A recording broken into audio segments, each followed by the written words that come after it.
diputada. Per últim, per part del grup parlamentari Junts pel Sí, té la paraula el diputat Torrent. Gràcies, president. I en tot cas, permeti'm que faci una cosa que segur que no és massa ortodoxa, que és en el torn en què em pertocaria tornar a preguntar al vicepresident, intenti respondre alguns dels comentaris que s'han fet, perquè els han fet o bé directament cap a algunes de les meves paraules o bé cap a... Tots els diputats ho fan, de fer, però intentem-ho no fer-ho en termes monogràfics, perquè si no obrirem un torn d'al·lusions. Però hauria de poder respondre, president, entenc. Bé, deia el senyor Millo que al cap de poc temps d'haver pactat un sistema de finançament que a nosaltres ens semblava fantàstic, insuperable, etc., ja en renegàvem.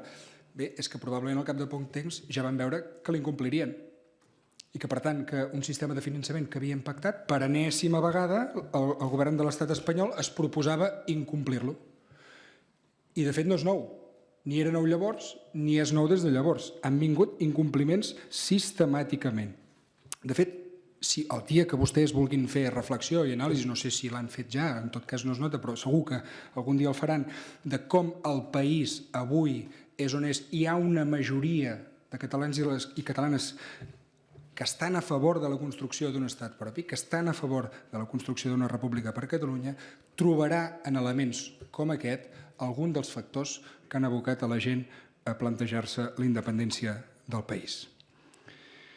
Pel que fa a Ciutadans, deia, i ho ha comentat explícitament, feia referència que no podem parlar ni de paraules com usura, com espoli, etc., per referir-nos al sistema. Doncs bé, jo li pregunto, escolta'm, una administració que rep diners a 0,05% de tipus d'interès i els centrifuga una altra administració, en aquest cas la Generalitat de Catalunya, a 0,834, què és? Què és? Tinguent en compte que qui ho fa és una administració pública, insisteixo.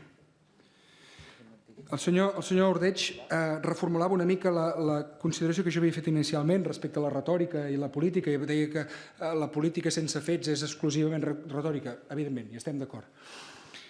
I, per tant, precisament perquè nosaltres el que volem és superar la fase de la retòrica, la fase de la política autonomista que des d'un punt de vista fiscal, des d'un punt de vista financer, des d'un punt de vista econòmic ens té lligats de pans i peus, el que volem és fer una esmena a la totalitat. Fixi si volem canviar, fixi si volem fets, fixi si volem actuar, que el que anem a fer és intentar disposar de tots els nostres recursos, per tant, per poder decidir sobre l'esforç fiscal que fan els catalans i les catalanes i perquè repercuteixi en la vida dels catalans i les catalanes. I acabo, deia el senyor Coscubiela, i lamentablement no em pot escoltar, però en tot cas ja li traslladarem,